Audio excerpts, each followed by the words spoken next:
Wewe umejichanganya bwana, mimi nilikuuzia msimu wa masika, mvua zilikuwa zinanyesha. Unaniambiaje saizi maji yamejaa? Oh shit! Kumekatazwa.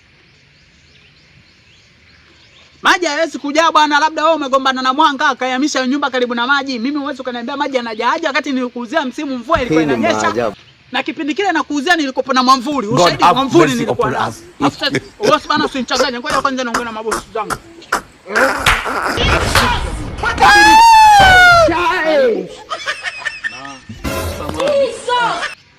Kuna mshikaji mmoja nimuulizia madalali wanaojua viwanja vilipo.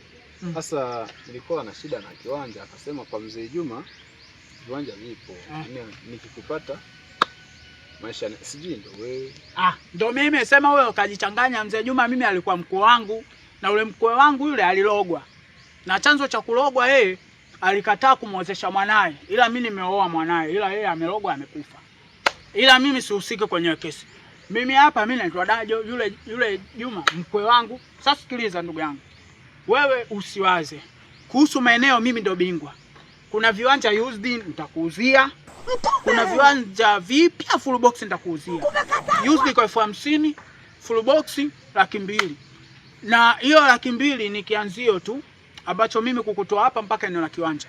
Alafu kuna viwanja vingine mimi namiliki. Kuna vya kudalali na vya kumiliki. Kumiliki milioni 10 ambacho used. Na mimi ninacho saizi used, kile kimetumika sana kule used. Kwa hiyo mimi nitakuuzia used milioni 10.